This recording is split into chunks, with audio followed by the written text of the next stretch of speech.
The Hash It Out Show is brought to you by Barreto Home Solutions, Bayou Audio and Video, Hot Works on the North Shore, JFK Martial Arts in Mandeville and Covington, Lil Dizzy's Cafe, The Green Law Firm, personal injury attorney, Kaylin Parker of Magnolia Wealth Strategies, Moe's Pizza, Lance's AC and Heating, CC's Children Blocks, The Pierre Family in Lafayette, Louisiana, Drums,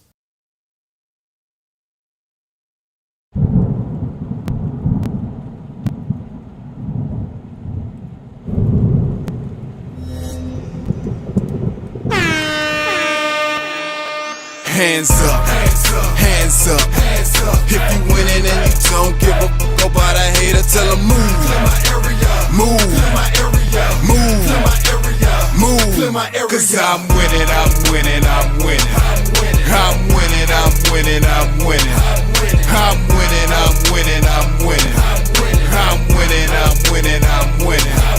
Hands up, hands up, hands up. If you winning and you don't give a fuck about a hater, tell them move. Clear my area, move. Clear my area, move. Clear my area, move. Clear my area. Cause I'm winning, I'm winning, I'm winning. I'm winning, I'm winning, I'm winning. I'm winning, I'm winning, I'm winning.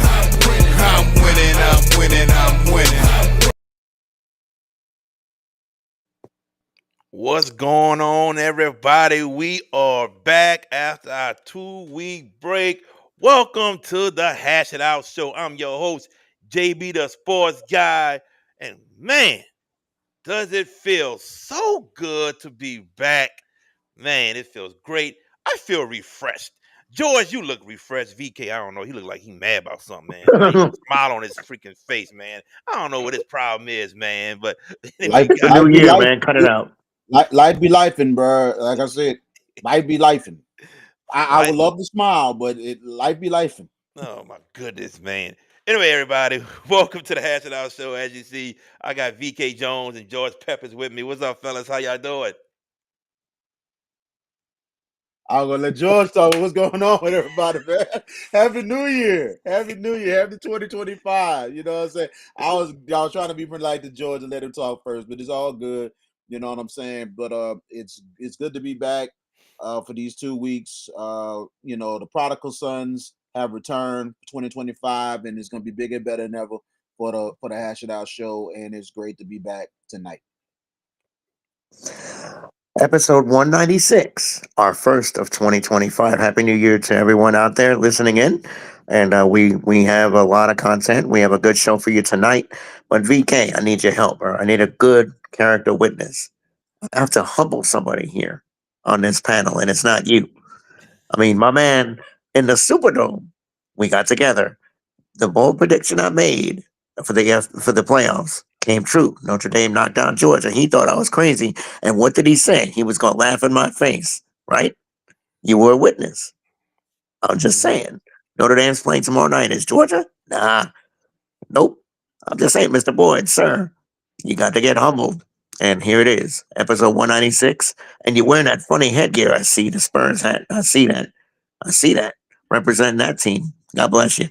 But yeah, I mean, and we're knee deep into the playoffs. Obviously, the NFL playoffs are about to start this weekend. Oh, there's a late breaking news update that the Vikings and Rams game, because of the fires in LA, they may move it to Arizona. That has not been decided yet. They may move that thing to Arizona, which it's a smart move, obviously, because I don't know if you guys seen the videos, but man, Safety always comes first. oof, Always. yes, sir, yes, sir, anywhere really. But it's gonna be a great show. Episode 196, 4 away from 200. Another milestone upcoming. That's See, right. Tonight, we will be joined by the head coach of the Edna Karr Cougars girls basketball team, Coach Carl Antoine, and this team is rolling. They're letting everyone know, hey, we are for real this year with an 18-2 record. We will talk to Carl Hmm. Antoine in about 10 minutes. I want to start with you guys. We're going to start by talking about these New Orleans Saints. And they're doing some interviews with some coaches. I heard Aaron Glenn has interviewed. I even heard Cliff Kingsbury has done a virtual interview. But George, I'll let you go first.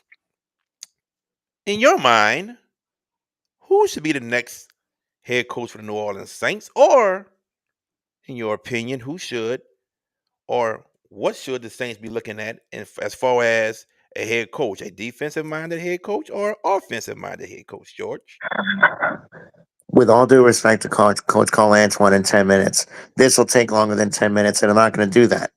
I'm not going to do that because there's a lot to decipher from this. Emmanuel and I had a very interesting discussion last night about this very topic, about the Saints. One, we're in lockstep that Mickey Loomis should not have any point in his decision process. Why has he not terminated? Why is he not gone? Two, you're going to hire Aaron Glenn. Look, Aaron Glenn is a nice man, has ties to the organization, but you're going to hire him on the precipice of keeping coaches on the staff? Hold up. That doesn't work like that. The coach has to pick his staff, not you. So move yourself out the way, Mickey. We don't need you as GM. That's the first thing that's got to happen. For me, when I look at candidates, I think it has to be. We talk about offensive and defensive minded coaches and everything else. And look, if you want to go defense, I like Aaron Glenn. I do. Look at the job they did this year, 15-2, and with 13 defensive players on injured reserve. 13. That's a crazy number. Look what they did Sunday night against Minnesota. Stopped them cold, didn't they? 31-9. That tells me Aaron Glenn will be a coach. But if under the auspice of Mickey saying keep him, and him, and him, I don't want Aaron Glenn here in New Orleans. I do not. Because of that. To me, that's too controlled. Aaron Glenn needs to have his team, his job, let him do it. But if we're going to go that defensive route, because it seems like that's where the Saints are going, Mike Vrabel's got to be your guy. But he's not coming here. There's no way he's picking New Orleans over the Jets, Chicago, teams that have better situations as far as cap.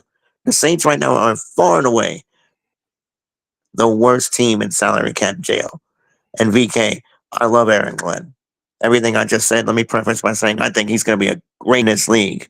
I just don't want him here under the auspice of Mickey Loomis and the specter of you better keep him, you better keep him. No, sir. That's communistic to me.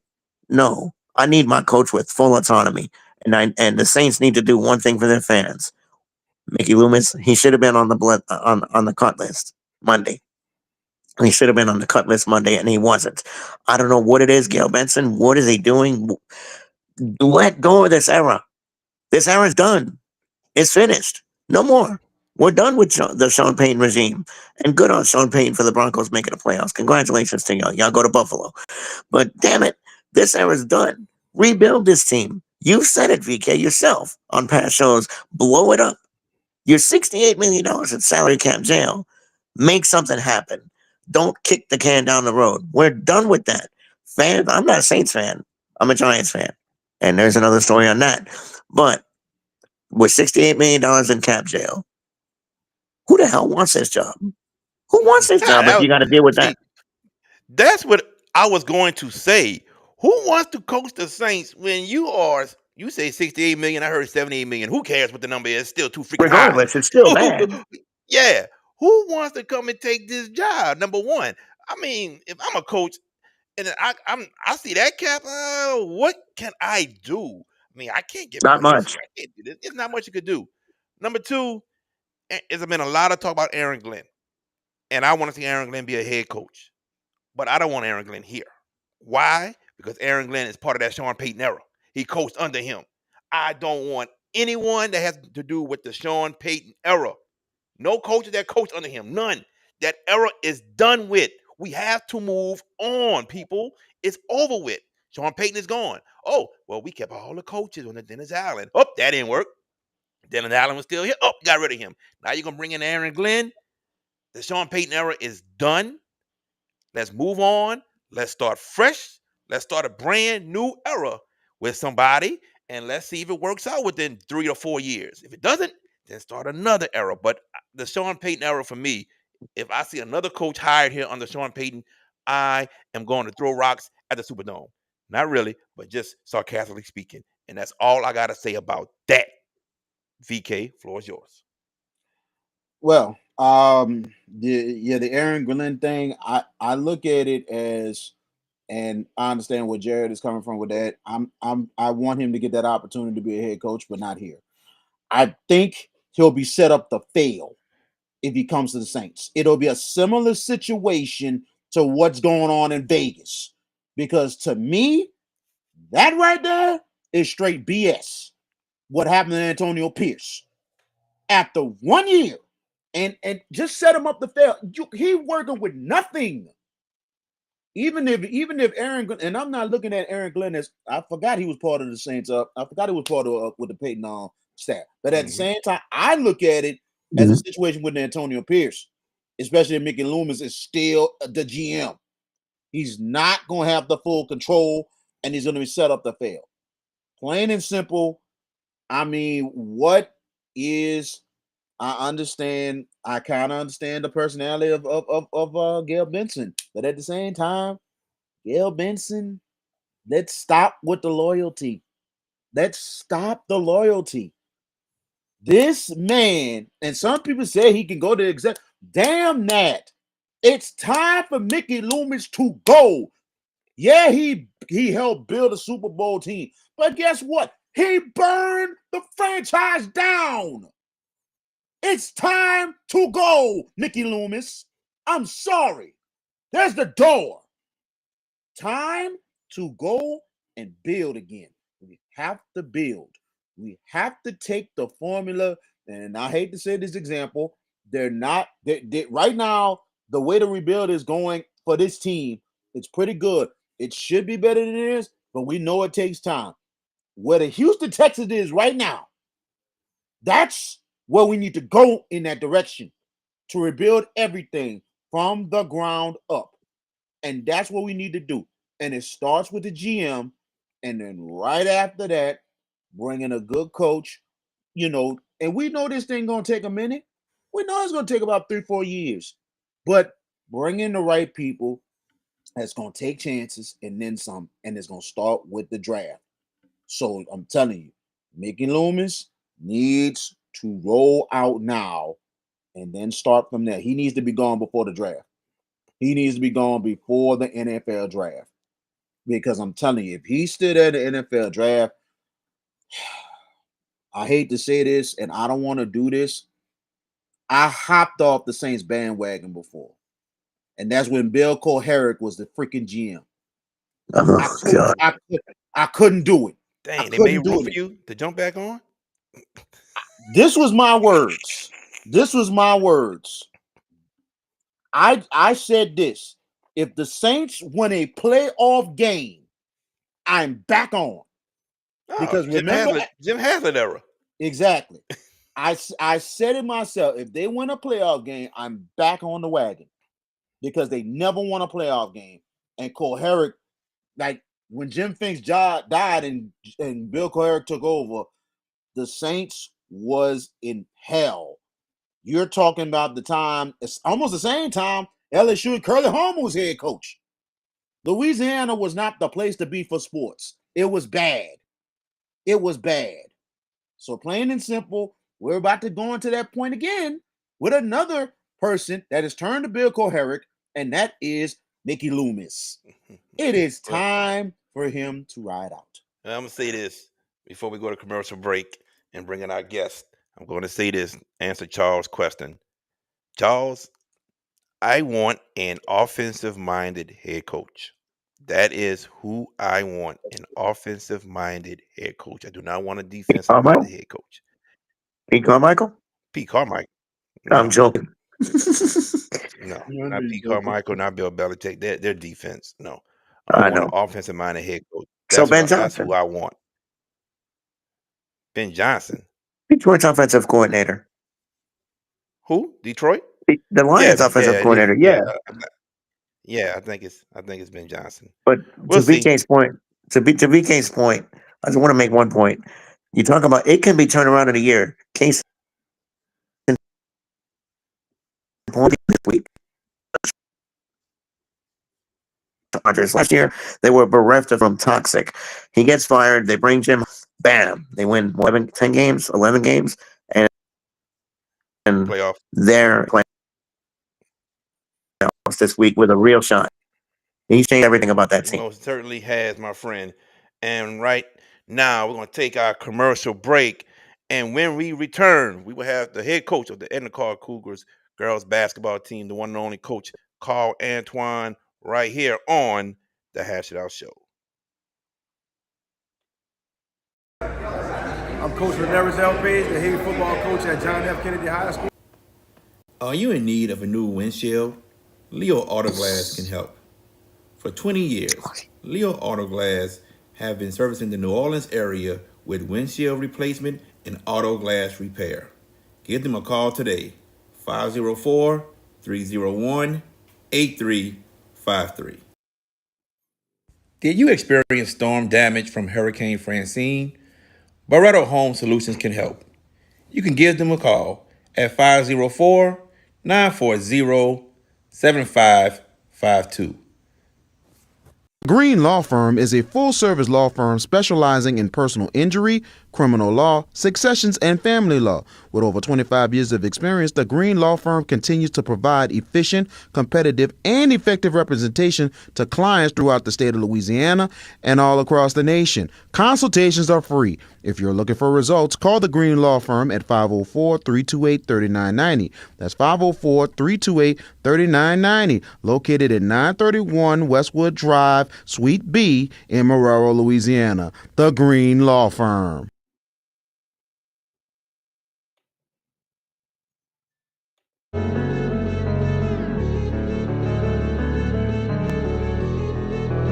Purple flame on the beat.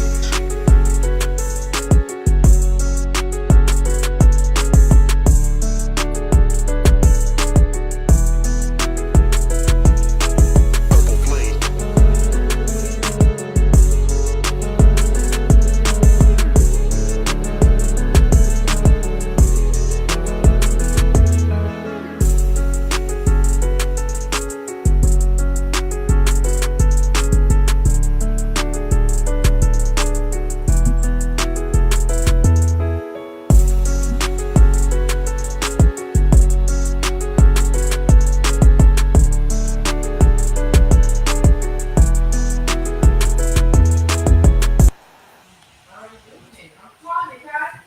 And welcome back to the Hash It Out Show. I'm your host, JB the Sports Guy, joined by VK Jones and George Peppers. The Edna Karr Cougars girls basketball team are off to a hot start, putting the state on notice with an 18-2 record. Joining us now is their head coach, the one, the only coach, Carl Antoine. Coach Antoine, what's going on? And thank you for joining us. Man, how y'all doing, brother? I'm blessed, man. No complaints. How y'all boys doing? Doing great, We good. coach. We Doing good, great. coach. Coach, who or what got you into coaching? I actually played high school basketball at Edna Karr High School myself back when it was on Huntley. And it was a man by the name of Bill Robinson, really great coach, who actually pulled me under his wing. So Bill Robinson, Rock Wildbacker, and T. Howell were like my mentors. I played for them, and I had the opportunity when I finished with college to come back home and coach under them. So everything I learned was from those guys. When you started practice this season with your team, what was the message that you told your team? I knew that the group of young ladies that we had the potential to be great. I just let them know that we had to stick together, regardless of what it was, adversity, how hard I made the practices. I actually practiced these young ladies like I coached the young boys when I had the boys with T. Howard. So it was no deviation in what I did, the way that I treated them, how we showed up for practice, the type of practices I put them through, and I let them know if they was able to get through that, stick together, and build a camaraderie, that we would be special. And those young ladies from day one, they showed up, 15, 20 minutes before practice. They stayed 15, 20 minutes after practice. They decided that they wanted to be good. And we're just reaping the benefits of that hard work that they're putting in. You got about 3 or 4 seniors on your team. What has the senior leadership been like? I have 3 seniors. One who played last year with us. We had a transfer, Sanai Bean, who came from Newman. And we had another young lady who's a senior as well. Those three together collectively, they provide a lot of support for the younger girls because everybody else on the team is either a sophomore or junior. I have 3 juniors, and the rest of the team is made up of sophomores. So just being there to give them that leadership as far as being through it before, having the varsity minutes. Because this year I have 3 girls that get significant minutes that are sophomores that this is their first time playing varsity basketball. So just having somebody to lean on, pick their head up when their head drop when they make a mistake, it's just been monumental for us. Talk about jumping out to a 14-0 start. How big was that for you and your team? We took it one day at a time, one game at a time, and I let the ladies know if we executed and did what we were supposed to do, that not a lot of teams in the state will be able to handle what we do. We run nonstop from when the ball goes through the net until the end of the game. We don't believe in playing slow. We try to speed everybody up. So I let them know if they were to embrace that type of play and understand, yeah, it's difficult, but if you just run, that a lot of people wouldn't be able to run with us. And they embraced it, and we just reaped the benefits of it. And that 14-0 start just gave them so much confidence, and they felt like they could just play with anybody in the state. You spoke of Sanaa being transferring from Newman, and I was at signing day, and Mhm. I believe she was the first female player ever to sign on Yeah, signing day with the football players. yeah. How much of an impact has she been since coming to Edna Karr? She's a beautiful. I'm not even basketball. She's just a beautiful child, man. Very humble, very meek when she's off the court, but all that changes when she's on the court. Um, a young lady that loves the game of basketball. On the weekend, she's calling me and saying, "Coach, are you getting in the gym?" And for the young ladies to see that it's possible, that you can sign a scholarship, that you can play basketball at the next level. So having her there has just opened up so many doors for the young ladies in their mind to understand that it's possible. So we just love having her around. And I just want to mention she signed to play at the University of Texas, San Antonio. Yes, sir. My last question before I pass it on to VK Jones. Cass Antoine, super sophomore, Mhm. and that is your daughter, I believe. Am I Yeah, correct? that's my little girl, man. Talk about the joy of being able to coach your daughter. I'm gonna tell you the truth. I'm gonna tell you the whole truth. We have to separate coaching and dad. So the big piece for me is when I'm coaching her, I'm coach. There's no special privileges that come from me because I'm her father. So if anything, I actually coach her harder than any other the other young ladies because she is my daughter. I'm able to tell her something different that I might not be able to tell the other young ladies. So I coach her hard. She accepts it. But when I get to sit back and enjoy it from a father's perspective, when I go back and watch the tapes, when I go back and watch her accomplishments, um, it just makes me happy, especially knowing where she came from. My daughter, when I was coaching the boys, she got cut from making the biddy team in Jefferson Parish. Mm. She came home crying and she was like, "Daddy, I want you to train me." And that's when I told her, I said, "Look, if you want me to train you, then it's gonna be different." So I told Coach T that year that'll be my last year coaching the boys. I said I had to invest into my little girl, and I wound up giving up coaching with the boys that year and put all my time into her.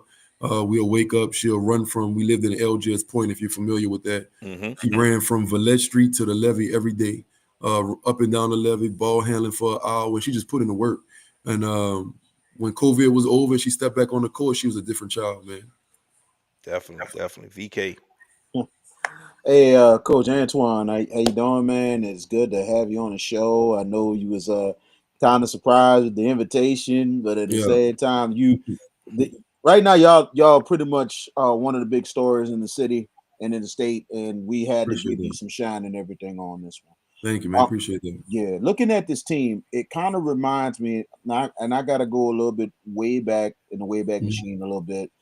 I can go up, I believe 99, I mhm, believe, you know what I'm saying? Like so much of an impact, like I got to go back to the West Jeff team in '99 when the boys team, they had a whole lot of experience back, and all of a sudden Dino Daniels comes in as a transfer, like an icing on the cake for Mhm. that team. And it seems like it's the same thing for this Carr team, bringing a lot of experience back, but Sanaa Bean, Mhm. more like an icing on the cake to a really good team that you have this Mhm. year.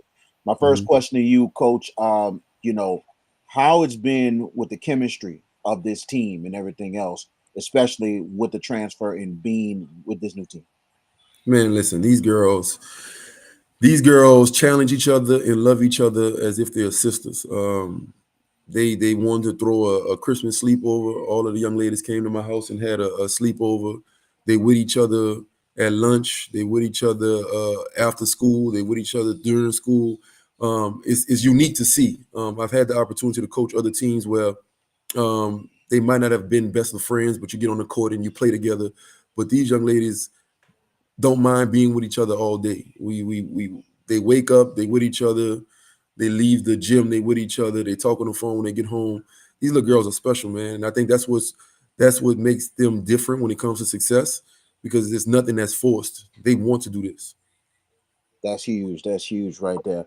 Looking at the schedule, man, a great start, 14-0, Yeah, but you came up short against Woodlawn in a very good game, a yeah, very good team, and then yesterday come on short against a good Slidell program, yeah, and nothing gets easier. I mean, yeah. It gets you harder.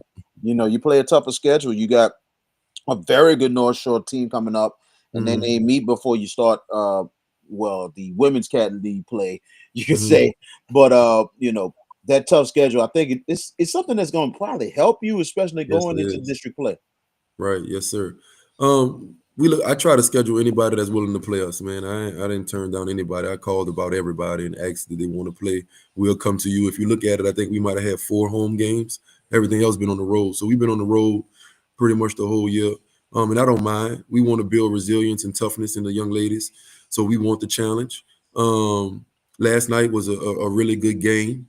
Um, we were uncharacteristic with our turnovers. I think we had 23 turnovers in the first half, and I told the young ladies to even be in the game after turning the ball over that many times, just as a testament to y'all resilience. And it's a learning experience. So we watch film for about an hour today, looking at the things that we did wrong, getting back to the table, and getting back to doing what we do best. So we're looking forward to the North Shore game tomorrow, so we get back on track. The district is maybe the toughest there's been in a minute because you have Dominican who's off to a very unbelievable start. Yeah, John Curtis off the really good start once again. Chappelle, a very Chappelle. improved program. Yep. So you look at that district, it's gonna be a tough one, coach. But I know you guys hopefully can withstand it. But it tells a lot, and it tells that this district is as good as on the boys' side more than Yeah. anything else. So that's Yeah. a really good sign, right, coach? Yeah, yes, it is, man. I love it. I love seeing that the girls' game is getting attention. Um, a lot of these young ladies I know from growing up in the park, so seeing them in high school still doing their thing is a beautiful thing to see. And I just love the investment, man. The coaches, they're coaching, the young ladies are playing. So we know that we got some heat that's coming down, but we know we take it one game at a time. That's the message. One game at a time. We don't look ahead. We don't look at our schedule and say who's upcoming. It's just what's next. So we prepare game by game, and we ready for it. You're in the top four in the power rankings, and you still take on a lot of really good teams down the Yeah, line and yeah. everything else. What would it be like if you guys finish really strong, win the district championship, and probably have a chance at a top four seed or maybe a top two? What would it mean to you guys to get that and probably have a chance to be at home for the majority of the playoffs?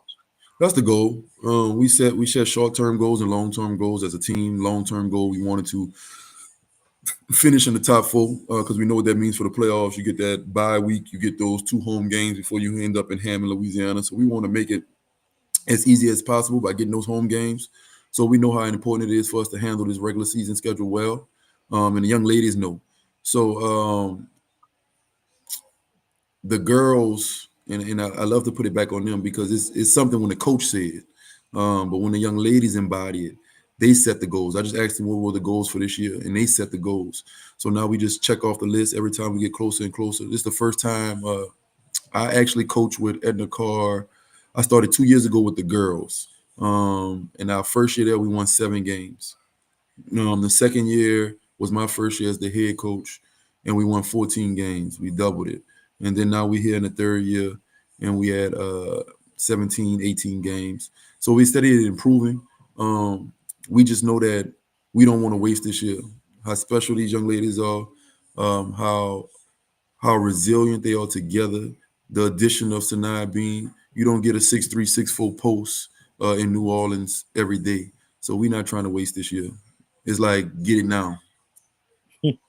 Very much agreed. I got one more question. I just want to also give you props to you, as a dad doing what he got to do, to really do what he got to do for his daughter. I'm a girl dad myself. I have a 5-year-old daughter, That's what's up. and I know how it is sometimes that you have to raise girls and everything else, man. So I got to Yeah, give you a lot of props for that, and got an extended family with the team, so that's really a real good thing there. appreciate Um, it. no problem. Last question. Before I give it to George Peppers. Tell us some other players that's been really stepping it up for you outside Sanaa and your daughter. We have a young lady by the name of Azalea Henderson. She's a sophomore. Um, just probably one of the best defensive players we have in the state. Amazing from point A to point B. We don't have to call any schemes. Is Z, that's your man. Make it happen. And she guards them from the time the ball goes through the net. She just wears people out. Extremely energetic. Just an energy plug for us. We have another young lady by the name of Jayra Cassiner, who's another senior, another defensive specialist. Like I said, we hang our hat on defense, and these young ladies have embraced it. Now, in this day and age, most of the kids just want to put points on the board and say how many I scored. They don't mind if in the end of the game it says 0. Long as they helping their team win, and that's the special players, man. But I have a lot of special little girls who are going to be continually get better. We have one by the name of Michaela Harford. She's a junior. She's like that steady piece we have coming off the bench right now. She comes in and she'll run point guard for us, and that way I can get my daughter off the ball some. Um, we just have some really good players, man. They all are developing, but those three have been stepping up tremendously as of late. George Peppers, the floor is yours. Thank you, Coach Antoine. First off, thank you for making the time to join us on the Hash It Out show. We greatly appreciate it, and we look. Speaking for the three of us, we embrace covering all aspects of prep, not just football, girls sports, girls basketball, and like that. It's a welcome thing for us to do, and we're proud of it. And we want to I thank you for appreciate being it. with us tonight to start. Man, thank you. Thank You're you. welcome. Excuse me, battling a little bit of a cold, so excuse me if that's I the case. got you. Cold weather is what it is, Yeah, but yeah. VK talked about the schedule. I want to go back to the Mhm, pre-district because I look at some of the games that you guys mhm, against Harville, one win against Mount Carmel, but I want you to tell me, mhm. uh, defensively, I'm seeing games where you're giving up 11 points, 20 points, 17 points. Is that Mhm. the hallmark of your team? Is your defense, or do you feel like is that the best characteristic of your team? That's the best characteristic of our team. Like I said, right now, we're still learning how to master the half court. Uh, Mhm. it's no secrets. You can ask somebody for tape. You're gonna see it from the first game until the game we lost yesterday. We're gonna press. We're gonna press. We're gonna run. So if you can handle it, you're gonna be in the game. And if you can't handle it, we're gonna get you. So it's no secret when you come and play us or we come play you, we're going to play defense. We're going to try to turn you over and we're going to try to get easy buckets. So the girls know we know our specialty is defense. What would it mean to you if this team finished the job this year in one state in Hammond? Personally, I mean, considering obviously you have Man, your daughter, I what probably would it cried. mean to?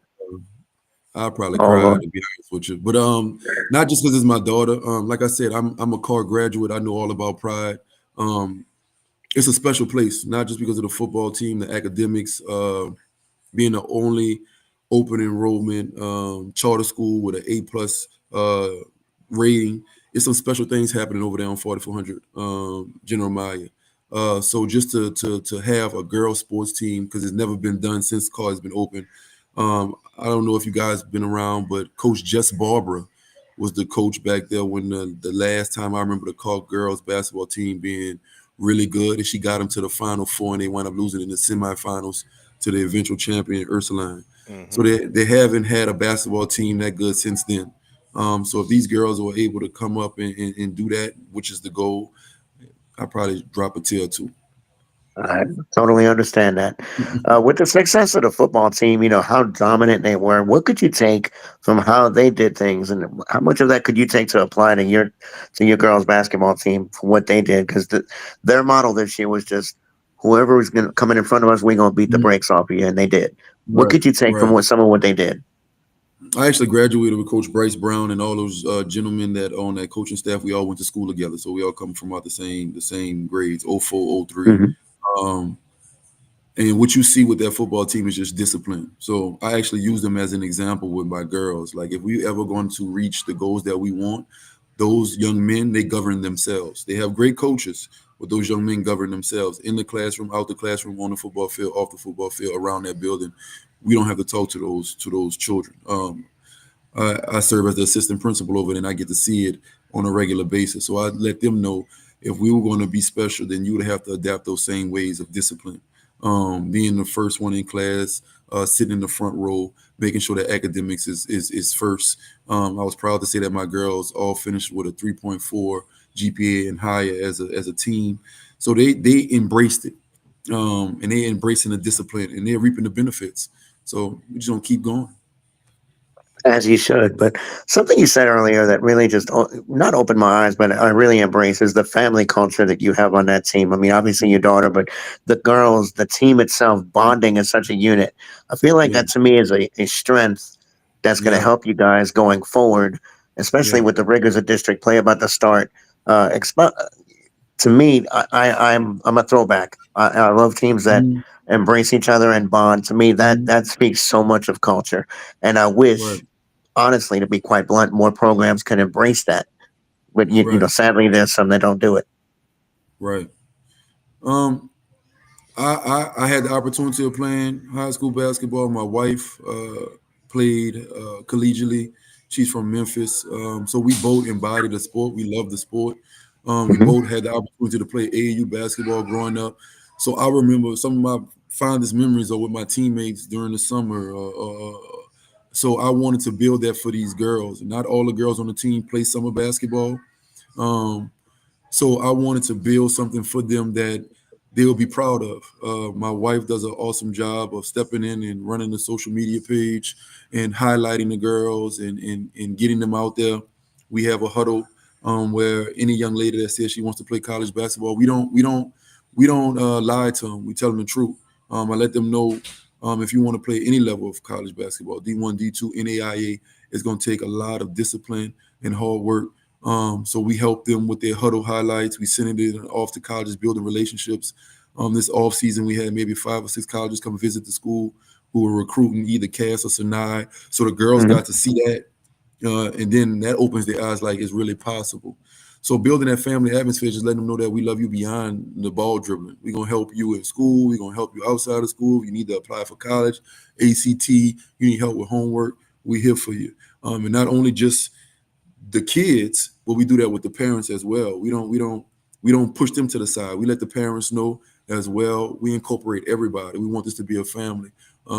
Together we could achieve so much more than apart. So that's what we try to do. The explosion in popularity of women's basketball, period, at any level, mostly at the collegiate and at the pro level, with ratings. And then the WNBA had their highest ratings this past season for their season and their tournament. Um, Talk about the popularity of women's basketball and why is it now that people are embracing it when they've always had high quality teams from way back in the days, like in the 80s with Cheryl Miller, Swoops, and Cynthia Cooper and all those great players. But why is it now that we're embracing women's basketball? I think it's social media, just the eyes that are able to get on it now. You have so many avenues where it's able to be seen, the highlights from these young ladies who are with special talents. You get to see it scrolling Instagram, and it's drawing more and more attention to the girls' game. Like you said, they've been had talent, but I don't know if it was being seen as widespread as it should have been. Um, you had to have, they were playing at what, 12 o'clock in the daytime. If you wasn't home, you Yeah. wouldn't see them. You know what I'm saying? So now you scrolling Instagram, you're looking at Twitter, you got highlights, and you asking who that is. And then and you're able to build that platform through the social media. So I think social media has a big influence on what we see now with the popularity being shown with the girls' game. With recruiting now, I mean, it's more magnified in football, but in Mhm. basketball somewhat too, with the NIL and everything else. Mhm. How do you think that Mhm. that has affected the girls' game recruiting wise, specifically for the girls? With NIL and image likeness and all that stuff. How do you think that's affected the recruiting cycle for the women? So, with my experience, and I'll use my daughter for an example. My daughter, she plays AAU basketball. A lot of her offers, she has 3 offers right now on the table, and those offers came from AAU. You don't see college coaches coming into a high school setting to recruit anymore because there's so many different avenues that you can recruit from. You got JUCO, you got NAIA, you got transfers. So high school kids going straight to D1, it's you have to be serious about your craft. You have to outwork people that already might have some college experience. So I let the girls know what's at hand and how hard they have to work.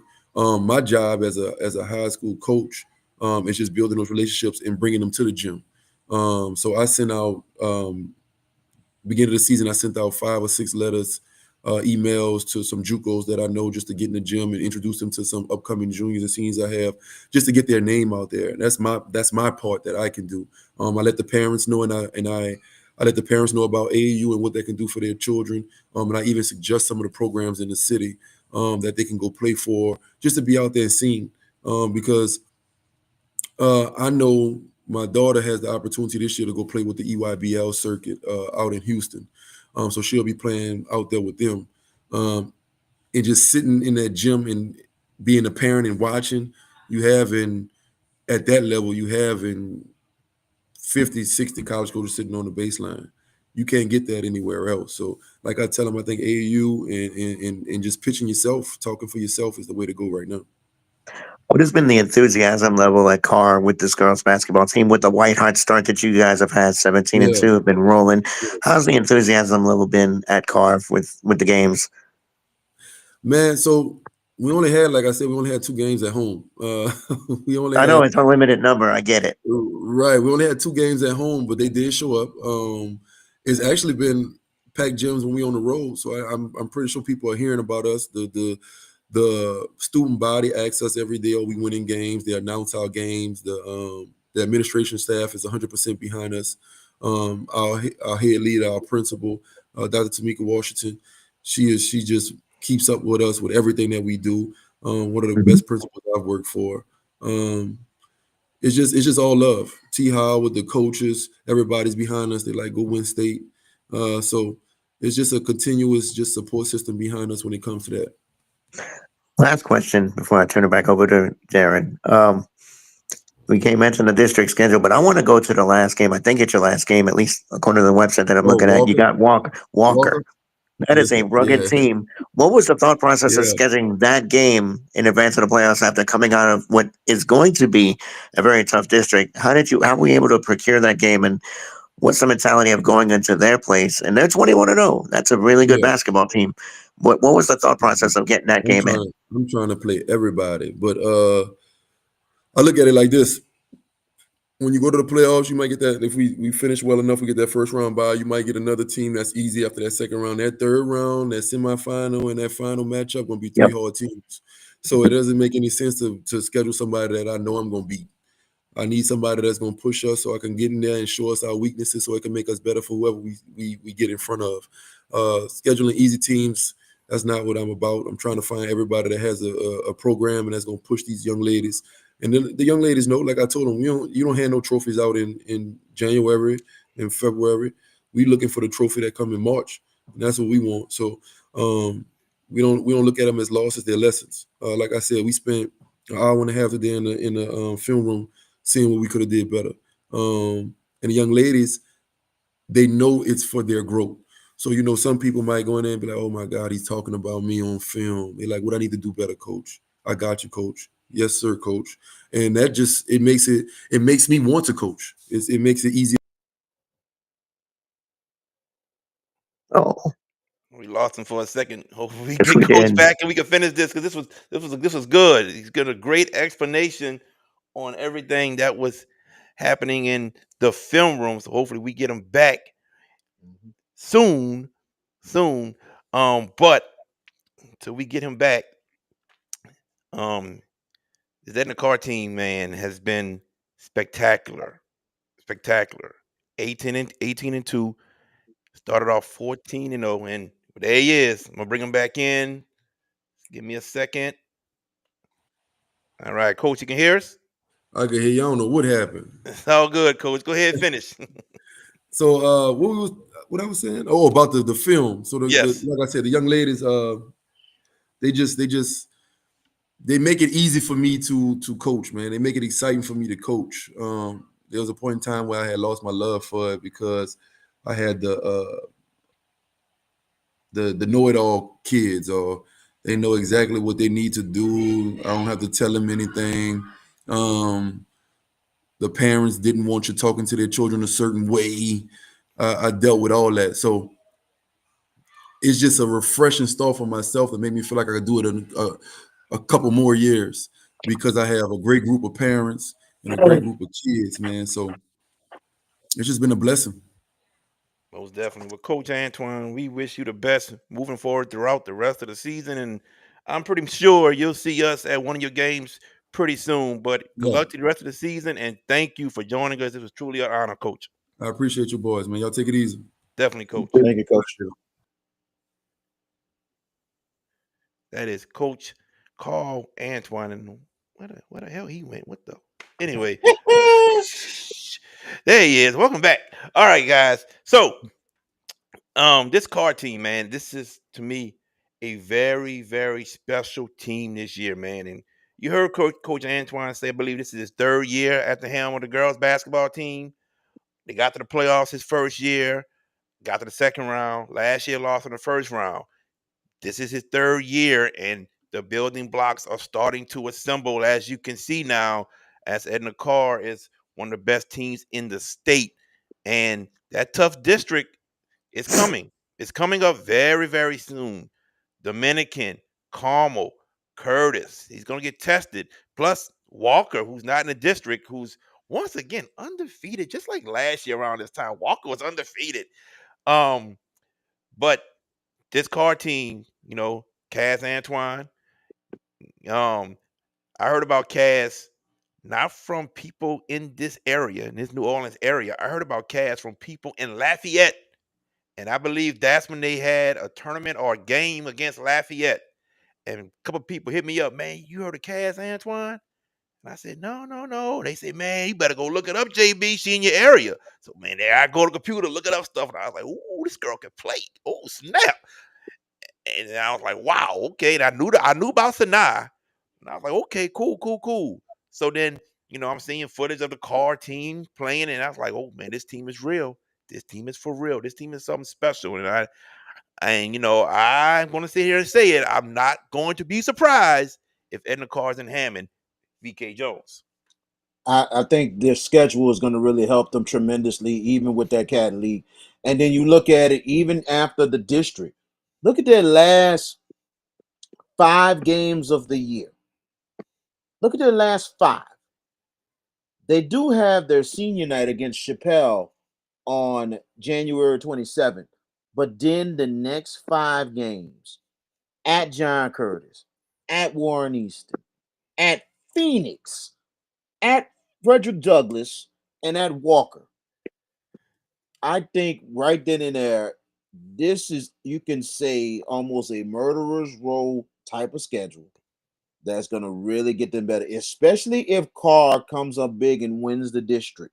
They win it. I'm like this. Whoever wins that district is going to have a guaranteed top 2 or maybe the number 1 seed going into the playoffs. So whoever wins that district is going to have a top 2 seed off the top. So if Carr winds up winning the district or comes in second, the power rankings is still going to help them tremendously, especially within those last 5 games that they're playing. It's really unbelievable what they're doing. I think Coach Antoine has done an unbelievable job so far. They're trying to look for their first trip to the top 20 to the girls top 28 since Jessica Barber was the head coach at Correct. Edna Karr, who's now as an assistant coach. I believe she's at Southern Miss right now.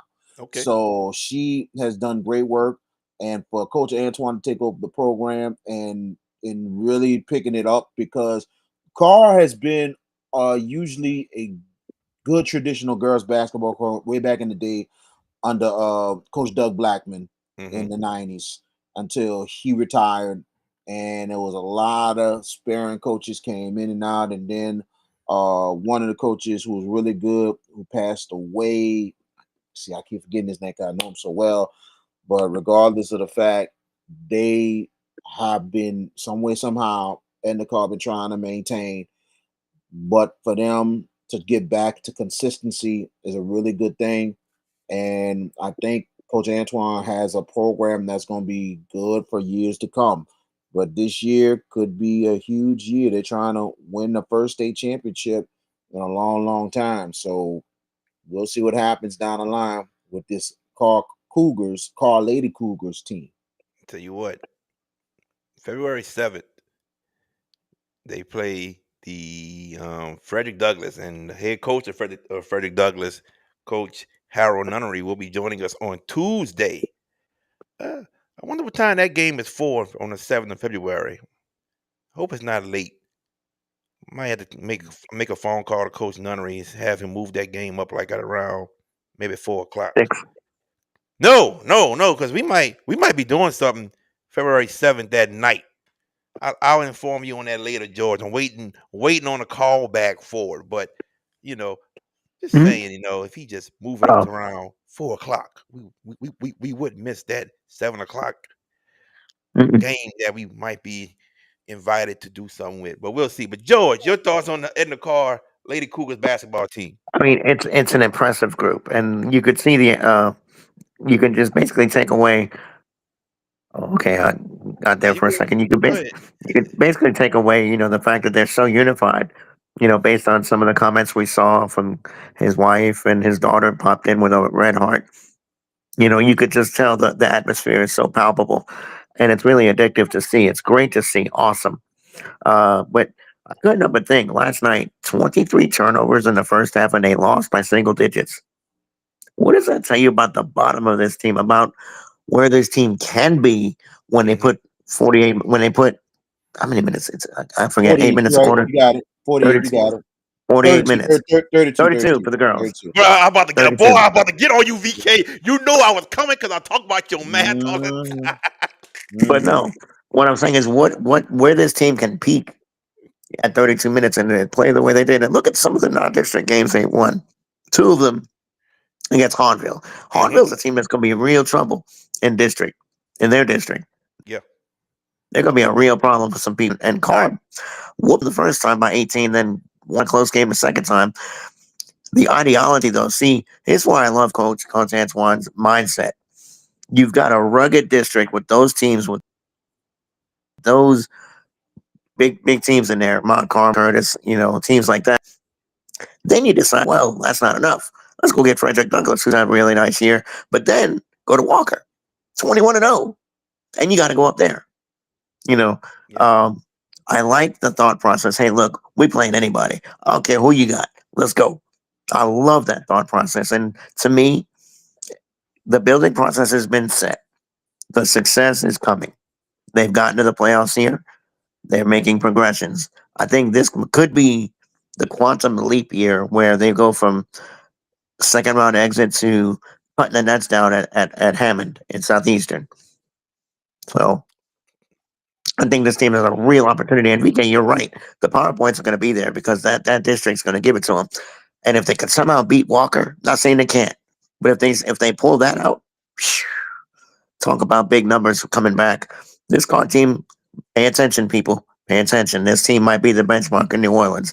They might be one of the New Orleans teams we see in Hammond in March. I'll say this before we go to a quick commercial break. I'll say this. You mentioned Walker, and in Division One non-select, Walker's number one. Who is number Hmm. two? Is Parkway, and that is the Mm. matchup I want in Division One non-select for the championship. Why? Why is that? Did y'all see what happened last year in the semifinal game? Yes. Walker Walker was Walker was whooping Parkway the whole time. They had their bigs in trouble and foul trouble. And the fourth quarter, they put the Parkway put their bigs back in, and the bigs were starting to do work. Walker couldn't score in the paint no more. And I forget the girl name. I forget her name. And I forget what she playing at. But the game went into overtime. And the girl, I can't remember her name, and she was on top 10 for Sports Center. She hit the game-winning shot way past the half court line, threw it up and made it at to the get buzzer. Parkway to go to the finals. And what's even more interesting to the story, a Parkway assistant coach jumped to the Walker bench and was celebrating. Some words were said. That's the No love matchup I lost, want. huh? That's the matchup I want. I want the rematch right there. So you And, want and to it, Walker have, versus have, Parkway. and you have Go ahead, VK, because I don't know what George said. He was breaking and, up. and you look at this more than anything else. The premise of this thing was was the fact that I'm sorry, I'm getting old myself. That Walker was undefeated Yeah. in that game, and Parkway unexpectedly with the biggest comeback maybe in the history of the top 28, force overtime, hits the game winner at the buzzer, and the same Parkway team wins the state title and goes back to back. Now, Parkway is back again. Coach Gloria has done amazing, trying to go for a three-peat. And now, Denham Springs, and I'm not sorry, Walker, hoping, hopefully that this is finally their time. They thought last year was their time, and this was their best chance. And Parkway is just a straight up thorn to their side. I would like to see that in the championship game Yes. once again. I would like to see this matchup because that has been a hell of a game this last couple of years. These two have been battling. I Yeah. would like to see it in the championship because of the fact this is probably would be the championship game of the weekend because that is two big time storylines we would love to see. Definitely. George, you had I'm sorry. it no, was I was bad. We like, couldn't hear when you. you mentioned Go Parkway ahead. Walker, I was like, so we embracing the Civil War mentality here, right? Hatfields and McCoys. That's what it feels like. Walker let's be honest, Walker let it get away from them last year. They had that game under complete control, and then, as you mentioned, Parkway got the bigs back in there, and they pieced them up and got it to OT, and they hit a logo three to win that game. Walker feels like they left it on the table, and they're out for big revenge this year. I want to see that matchup too, because if that happens in Hammond, it's going to be lit, absolutely lit with those two. If they can both find it, now we just need them to be 1 and 2 in the play in the That's PowerPoints. where They they are are right now. now. They can stay Let's there. keep them there. Let's Yeah. keep them there, and we Yep. and we assured if both make it through their regionals and all that stuff, they'll be in Hammond and play for a title. Definitely. Quick Yes. commercial break, and when we come back, we'll talk about the college football playoffs right here At on Bayou the Hash It AV Out Show. Security, we are your one stop shop for all your needs.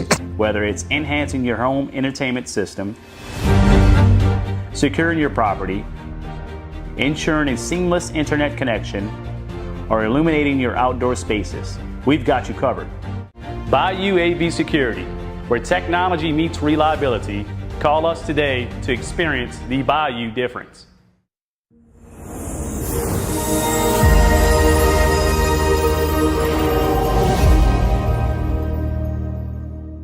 Feeling drained from the constant noise in your daily life? Immerse yourself in pure audio bliss with drums. Experience a world of crystal clear sound, free from distractions. Discover the ultimate relaxation and escape into an oasis of serenity. Grab yours today. drumsworld.com. If you're looking for the best pizza in Metro New Orleans, then you're in the right place. Moe's Pizza has a great selection of Italian food that can satisfy your appetite, and they can also cater to your needs in any event. Give them a call at 504-341-9650 or log on to www.moespizzanola.com, located at 1112 Avenue H in West Wego, Louisiana. Moe's Pizza, Italians do it better. All right, folks, as we kick off tonight's football game, let's take a moment to talk about something just as important as a winning playbook: your financial future. Kaylin Parker, a financial advisor with Magnolia Wealth Strategies, is here to help you stay financially fit off the field. From retirement and estate planning to investment management and even insurance needs, Kaylin Parker is here to help you. Reach out to Kaylin at 504-613-2161 or at cparker@financialguide.com.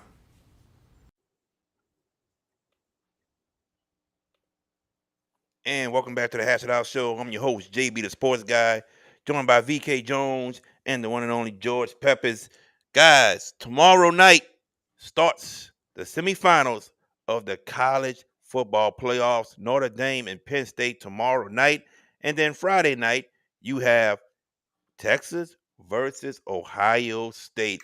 Oh, we got 4 blue bloods. But what is more shocking to me, and this is why I say the rankings have to change a little bit, because you have no 1 seed, no 2 seed, no 3 seed, no 4 seed. You have a 5 seed, 6 seed, 7 seed, and an 8 seed that are playing in the semifinals.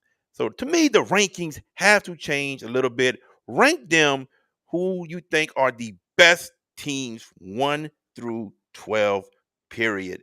That's my opinion. If y'all two agree, then you agree. If you don't agree, you don't agree. It is what it is. But back to the games this weekend. Let's start with the one tomorrow night. Notre Dame, Penn State. I'm going to go first. I will say Notre Dame wins, but I don't think it will be easy. I think this will be a total defensive matchup ball game the entire game. I'm expecting low scoring, but I think Notre Dame and Jeremiah Love is going to play. I think Notre Dame finds a way to pull this win out.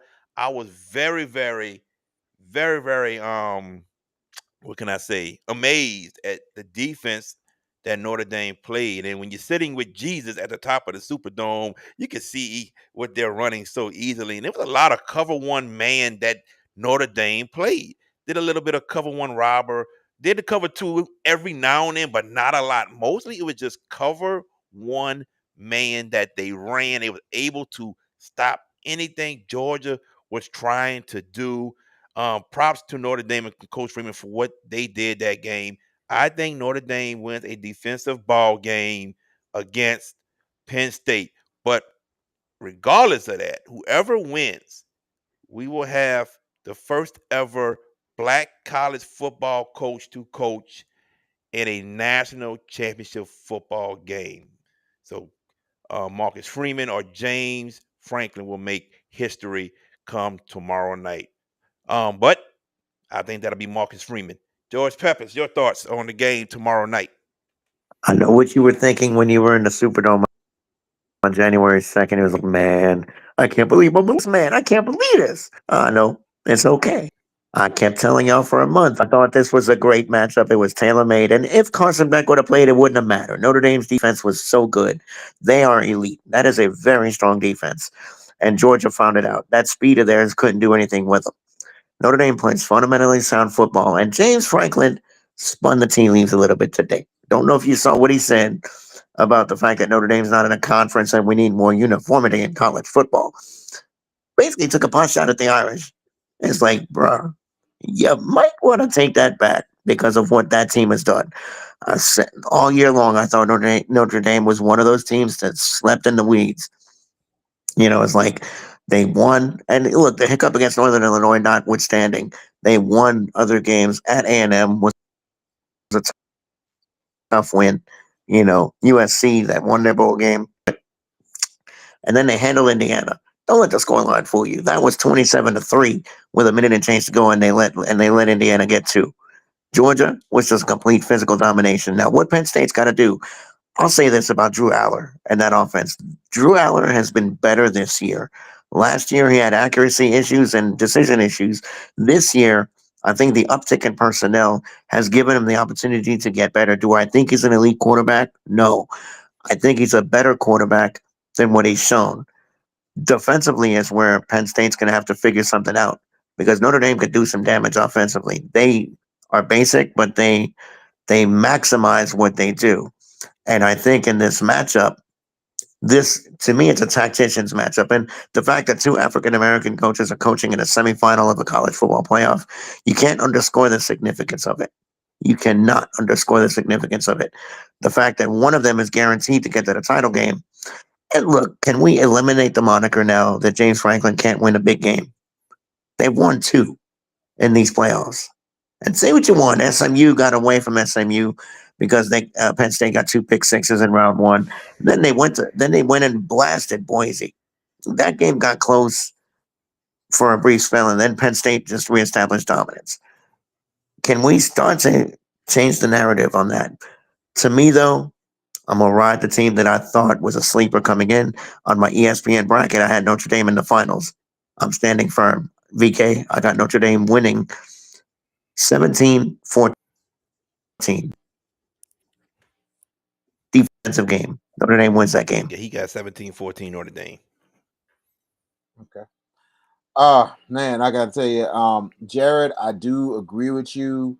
They should reseed to go with the best 12 in the nation. So I'm gonna definitely agree with you on that one. And you make a real good point on that one. Despite your team didn't make it to the playoff, He took a pot shot. so it's all good. But I do agree with you on that one because I think a lot of people are absolutely right. They do need to reseed.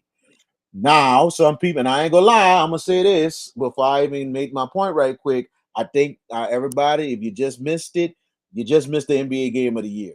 The Cleveland Cavaliers got to win over OKC 129-122 in the best game of the whole season. 2 big time winning streaks going against one another and the 2 best teams in the NBA. So amazing stuff tonight between Oklahoma City and the Cleveland Cavs. Now, besides that, I think this ball game is going to be real close. What James Franklin exactly said? That we need more uniformity in college football. Basically, taking a shot at Notre Dame because they don't have a conference affiliation. You know, it's like they're the benefactors of getting into the playoff because they don't have to go through the rigors of conference play. Penn State did. So basically, it was a sublime shot. Is basically what he threw at them because Notre Dame doesn't play in a conference.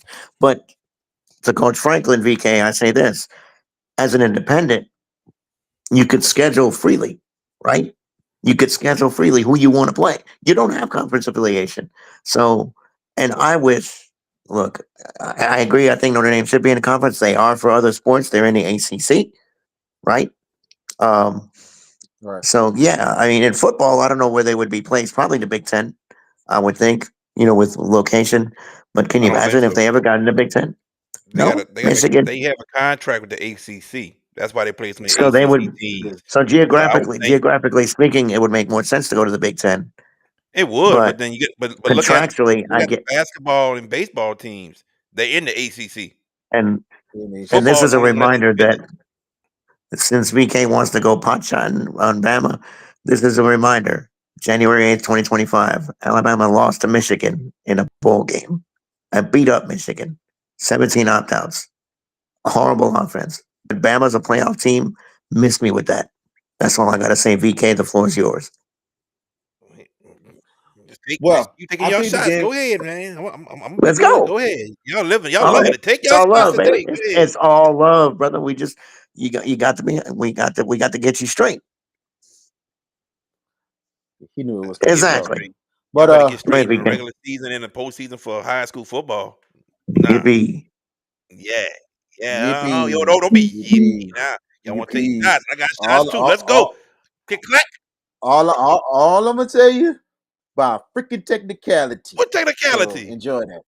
It's the What replay. technicality? That's all. It's the replay. Oh Instant Lord, replay. there he go, man. He's still hanging on I to knew that. that was coming. Oh Congratulations. man. I'm gonna give you props. You the man. You is the man. But at the same time, playoff time came right there. It's right on your god doggone Acknowledge your heels, tribal but it's chief. all But go good. ahead, man. Go ahead. All right, but I'm gonna say this. I think it's gonna be a close game. I think Penn State and Notre Dame even matchup more than anything else. And if this and to me, we need to celebrate both of these coaches than anything else. I think this is amazing year for the African American coach in college football. You look at a lot of turnaround, especially started off with Deion Sanders in Colorado. Yes, I'm putting that in there because of the fact that he got Colorado to a bowl game. Now he's got to do the one thing he's got to do now is to get over the hump and win a bowl game. That's the one thing he has to do now because now he's 0-3. But regardless of the fact, he turned around Colorado. We have a coach out of what is that school in Georgia? I forgot that school. Division 3. The school that was in the always in the name. Valdosta? Valdosta State. Valdosta State. The black African American head coach leading Valdosta State to the national championship game. Came up short, but he led them there, led them to another good job. And then also you look at these two coaches in high programs, Marcus Freeman, Notre Dame, James Franklin at Penn State. Who would have thought, the turnaround for Notre Dame winning now 12 straight games and losing to Northern Illinois and now has the most wins in the school's history. 2 more, that would shatter everything. But regardless of the fact, 13 wins is amazing.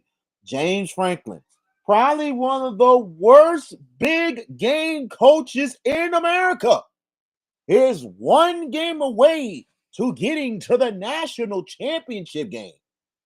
I think this game is going to be very, very close, but I got to stick with this Notre Dame defense. Drew Aller basically playing the best football of his life. Not career, his life. And that game against Boise proved it anything else. I thought Aller, I still think he's not that guy, but he proved me wrong in that bowl game. And I was like, okay, Drew Aller, you show some growth. Good job.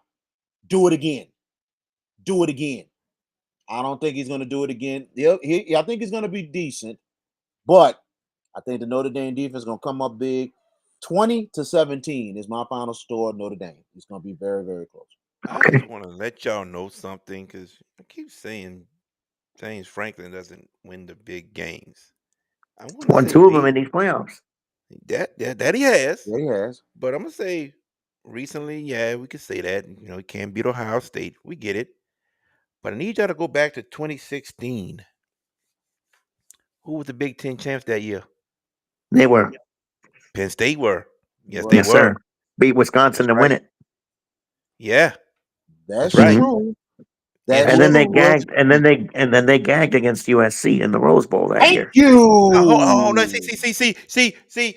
I was No, going to go ahead, go there. I go was going ahead, to go there go ahead, go because ahead. I'm sorry. I remember that game perfectly, and he lost that game. He He lost did. that game. I Yes. think it was going for it on 4th down late in the game, and he lost that game. But he does have a Big Ten championship. But isn't that the same year Ohio State won the championship? Beat Alabama in the Sugar Bowl and then beat Oregon? Sure Was that the did. one with Ezekiel Elliott, that team? Ezekiel Elliott, Michael Thomas, I think that was earlier. I don't remember it being that year. I'm not sure. I 2016. think that was Hey, 14. Big Ten championship Look in at, 2016. oh wait, no, that's the Cardell Jones team. Cardell I think Jones, that's the shotgun. Cardell Yes, Jones team. Michael Thomas, But they Ezekiel. won the Big Ten that year. So No, they didn't. no. No, they They didn't. won the Big Ten the championship game? Yeah. Cardell lit up Wisconsin for 59 points. I don't know if that was that year though. No, it Oh, and wasn't. you know what? Yeah, you're right. You're right. Cardell won it and they got to the playoffs. That was the whole thing with Baylor and what you call it? Kansas Baylor State, not Kansas State. and Baylor TCU. and somebody. TCU, yeah. TCU. There was You're right. arguments about both of them You're getting right. in. Yeah, But I that year. remember Penn State um going to the Big Ten championship, but didn't get to the playoffs. I remember that. All right, moving on to the game Friday night. Texas and Ohio State, ladies and gentlemen. And you know what the crazy thing is? In week 1 of next season, they play each other. Texas and Ohio State. Oh man. Ohio State is rolling. I told people that Michigan loss seemed to have woke them up. And Jeremiah Smith is a man amongst boys at the wide receiver position. We ain't talking about Egbuka no more. We ain't saying his name. We are saying Jeremiah Smith, the true freshman. And if he was able to go pro right now, he is a top 10 certified first round draft pick. Now, let's go to Texas side with Quinn Ewers and his crew and almost blowing that game against Arizona State. My goodness. And I'm going to sit here and say this. I think when they went up 14-0, I think Texas just told themselves, we done. We got them boys. It's over with. They got big headed. They got overconfident and almost bit them in the you know what, because Arizona State did come back and that game went to double overtime, but Texas pulled it out.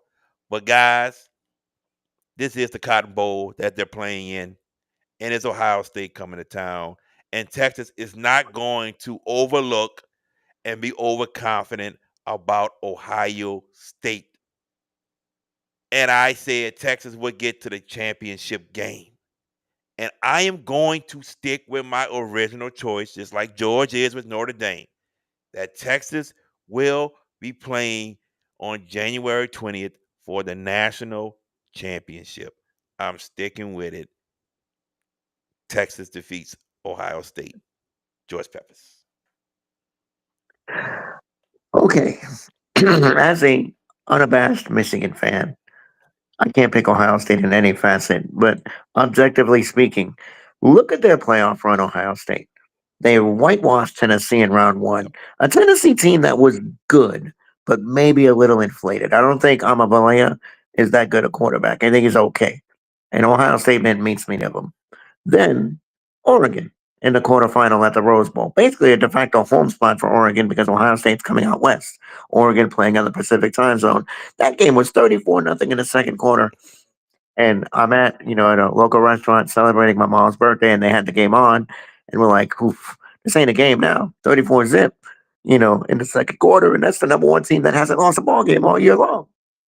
The same one that beat them 32-31 at Austin.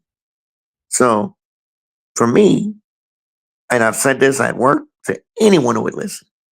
Guys are coming to me, officers and all, who do you like? And I'm about to tell you.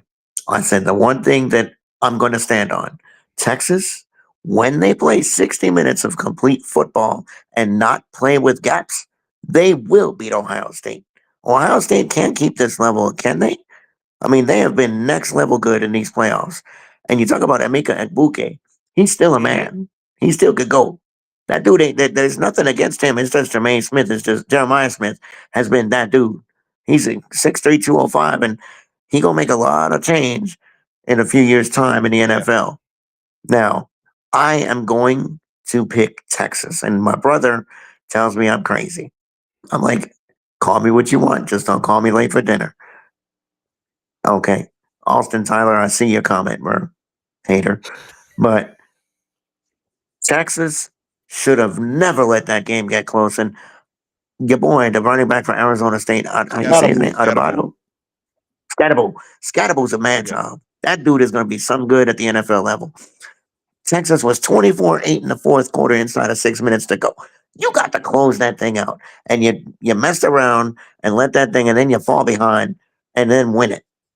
Texas, when they play 60 minutes complete football, no dumb mistakes.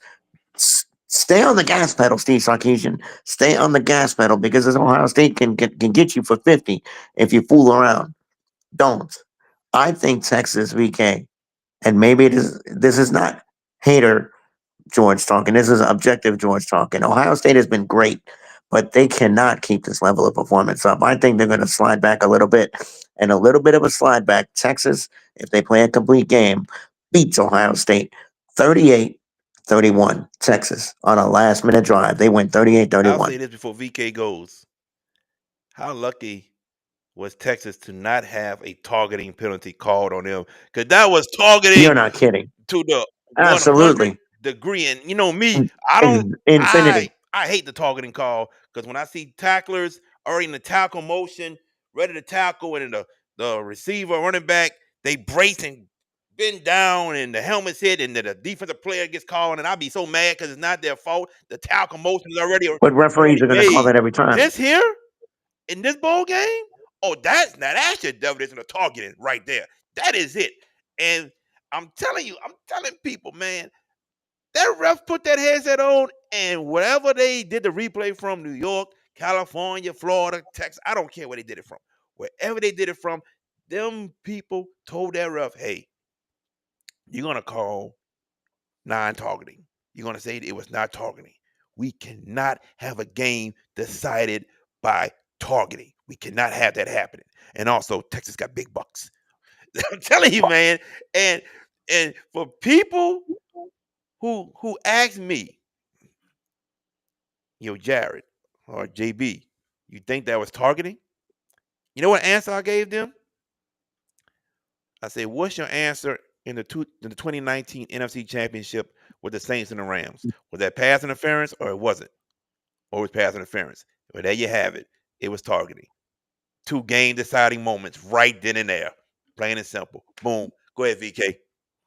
And that was what I said from the beginning. Freaking luck. That's all I'm going to tell you. Because like you said, money. And all I'm going to tell you is this. Plain and simple with that. Here's my thing with Texas. No killer instinct. Last couple of months, this living on the edge crap. Look what happened against Georgia. Dude, you can't do that. You can't do that. Arizona State had the chance of a lifetime to knock them off. And also They they were look like the given the 19. chance. But man, stop it. They give you regardless to give them a chance. They were got a given the chance. chance. Texas let go. VK, come on now. They were given that chance. But at the same time, if you got killer instinct to put them away, you don't give them that chance, right? That's what I'm saying. Regardless of the fact, Arizona State had the opportunity. They looked like 1997 against God doggone Ohio State. And Jay Plummer. The damn game. And the Jay Plummer team. Yep. Yes. Mm-hmm. Defensively, couldn't make a god doggone cover. And very fortunate on that drive that the fact that, hey, no targeting. And then all of a sudden, you couldn't make a cover on a 4th down to win. 4th down. On a 4th down to win. So what the hell that is? But plain and simple, all that fooling around crap, I'm telling you now, Ohio State will win this game. And I would say big, but I'm like this. Ohio State will put it away in the 4th quarter. They will put this ball game away. Texas living on the edge. It's going to be just like Georgia. It's going to get burnt in the dust. Ohio State will go to the national championship. That's what me and Jared are riding together, huh? Me and you are riding together. We together, George. Yeah. Hey, Austin Tyler, I see you, bro. I'm going to say one thing. Hook 'em horns, baby. Hook 'em horns. Let's go. Austin, I got your back, dog. I got your Way back. back. I like that. I like that 20 points. I like that. I like that a lot. I would like to see. Well, give me 20 in Texas then, big boy. I would love to see this again. I would love to see it ain't happening because I could not believe what I seen against Oregon. And to me, Dan Lanning, you look damn bad as a coach right now because it seemed like your team did not come out and ready to freaking play. Agree. That's just straight up. Because I'm shocked and floored at how, I give all the credit in the world to Ohio State, Ryan Day. They did unbelievable freaking work. Unbelievable work. But I did not expect how that thing went in that first half. And I'm looking at the television. I'm like, what the hell is going on here? Who didn't come off the bus? Like, what the hell is this? It's like I really thought this thing is fixed. Like, I don't know what. Like, who getting paid here? Because I'm like, nowhere in the world. I can give Ohio State props winning by 2 touchdowns or whatever. Okay. 3 touchdowns, they pulled away. Good. But not even a close game. They just smacked them. Like we run this. Like, bro, that really disappointed me as a fan. And it just shows right then and there, Oregon is really cursed as a college football program. They cannot get over the hump for diddly poo at all. They've been in so many freaking positions to win championships, big freaking games, and they throw it up. They throw it up every Hey man, freaking I time. told They you throw it up. after that Michigan loss, Ohio State woke up. I told you You did, that and you're that right. loss did it. They You were woke up. absolutely right. Then they woke up, and it Yep. was. And And to I ain't gonna think, lie, Oregon Mhm. was fortunate too because Ohio State did not handle that 2-minute drill well, so they were no, fortunate to get away. So and to think, after they lost to Michigan, Ryan Day was supposed to be fired. I want to Where y'all fire him. at now? Like, Where y'all at now? crazy people there. Oh, you lost to Michigan 4 straight times. They gotta fire him. No, I mean, man. John, No. He's getting get y'all to out the of here with playoffs that. and every year, got y'all to Uh, major bowl games. Ain't happening. All right, Ryan guys. Ryan Day is good. We got about 10 minutes left before we end the show. And there's been some firings in the NFL that we totally disagree with. I disagree with Gerard Mayo being fired because he was left with one of the saddest teams in the NFL, that team that really doesn't have a lot of talent. And after 1 year, you fire the guy. That pissed me off. Um, Antonio Pierce, in his first year as the Raiders head coach, you fire him also. That pissed me off. You know, you got to let a coach try to be successful. You give them, I say this for every coach, college, pros, even high school. You got to at least let them get 3 to 4 years. And if it doesn't happen in 3 to 4 years, then do what you got to do. But firing a coach after 1 year, nah, I don't think that's right. There were people calling for Dennis Allen to be fired after his first year here, and I was like, not gonna happen. Not gonna happen. Give him another year, But it's not right what happened to Gerard Mayo. It's not right what happened to Antonio Pierce. It's not right at all. I wish something could be done because these are two black head coaches who got an opportunity to be a head coach, and then 1 year they're gone. But we see with other races that doesn't happen. So it kind of pissed me off with that. And I think as owners and society, owners of NFL football teams, I should say, you got to give these head coaches a chance. Robert Kraft did go on TV yesterday. I mean, it's already done. You fired the man, but you go on TV yesterday and you said, you should have gave him a chance. You left him with nothing, and it's your fault. But you fired the man. You fired the man. It's kind of too late for that. It's kind of too late. You want to come take blame now? Too late. You fired the man. We know you want Mike Vrabel. We know that. It just pissed me off that these guys got a shot to be head coaches and they don't even have a chance to build their team, build a program. They don't have a chance. 1 year and then you fire them. George, I know you got some things you want to say about it.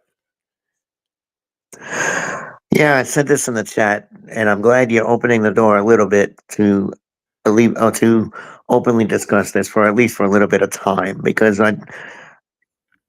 Steve Wilkes, not Winks. That's what you meant. Yeah, Wilkes. I got him. Okay. The writing was on the wall for Jared Mayo. And here's the problem I have with that firing. Let's start with him. As you mentioned, 1 year, astutely mentioned, he only got 1 year. They draft their quarterback of the future in Drake May. Drake May is going to be a really good quarterback at this level. He's shown it with nothing. They don't have nothing. This is a team that's got $130 million in salary cap space. They're going to rebuild fast. That rebuild is happening quick if they get the right people in place. Well, they had the right coach in place. And now they want to hear, well, Mayo should have done more. With what? With I what? think a high school team could have given New England problems. I mean, come on. That team was bare, absolutely bare. And I had a guy, and I brought this up to a guy at work, and he mentioned, well, Doug Peterson got fired. He should have. He should have. But you got to get rid of the owner in Jacksonville, too. Shad Khan is the worst owner, one of the worst owners in sports, period. Dude said they were going to be the greatest team in the world this year, and they went 4-13. Next, okay. Now, what Jared Mayo should have stayed. You got to see this through. You got your franchise quarterback. Now surround him with talent. You have $130 million in cap space. Put players that can win. You know, and then the Raiders. Mark Davis is still the principal owner there, right? Son of the late Al Davis. Mm-hmm. Again, that does not speak of ownership stability. It just means ownership inability because you want to get involved in stuff. Remember the year before last, Antonio Pierce had a strong finish. Included in that strong finish was a win at Arrowhead against now the two-time Super Bowl champion Kansas City Chiefs in December in a game that the Chiefs were still playing for something, I think a seed or something, And he was high seed. interim head coach. And he was the interim coach at that time, and he won, and he Mm-hmm. got the opportunity. So now, this is what I'm run with: Gardner Minshew, Aiden O'Connell. Who else played quarterback for them this year?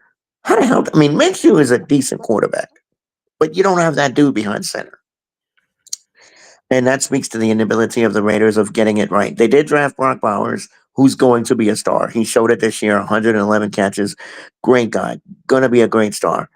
Um, but Antonio Pierce not getting another chance to see this through as a Caucasian male, it angers me because this is going on far too prevalent at the NFL level. And I'm going to bring up one more before I turn it to you, VK.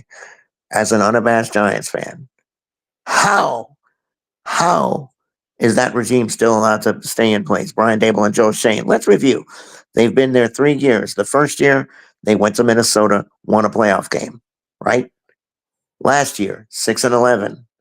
Then came the fateful decision. If you watch Hard Knocks, go look it up. How arrogant were they in thinking that they had it right with Daniel Jones? That worked nowhere. They were 6-11 last year, and they decided we're going to try to franchise Saquon. Look what Saquon did. Went to Philly and said, "I'm gonna show you." And I wish you'd have got the chance to play that last game. Yeah, Just saying. Sirianni, I he would. wrong for that. He would have Yeah, broke it. I, He I would have mean, broke it in the first half. he would have broken he would have broken in the first half, and he went to the sideline. Yep. That's another story. But that being said, as a Giants fan, the season was already lost. Now I saw a mock draft. I'm gonna make y'all laugh, and this is to you, VK. Some dude posted a mock draft video on TikTok videos, and he said Cam Ward won to Tennessee, Travis Hunter to Cleveland, and then the Giants are picking third. Now I'm thinking, oh, he's gonna push the door there. Nope, Drew Aller. I was like, bro, really? Okay. If you could reach through a phone and choke slam somebody, I'd have done that. I like Drew. I mean, Drew Aller has improved, but third, no. No, my point back to Dable and Shane, the decisions they made. How do you give them, by the way, they're both Caucasian, and they're getting a fourth year to run it back off a 3-14 season, the worst in Giants history? How were they allowed the opportunity to run it back? But Jared Mayo and Antonio Pierce 1 year and they're gone. VK, make it make sense to me, please. Let me jump in Um, right quick. Let me jump in right quick. Be very quick when it comes to the New York Giants.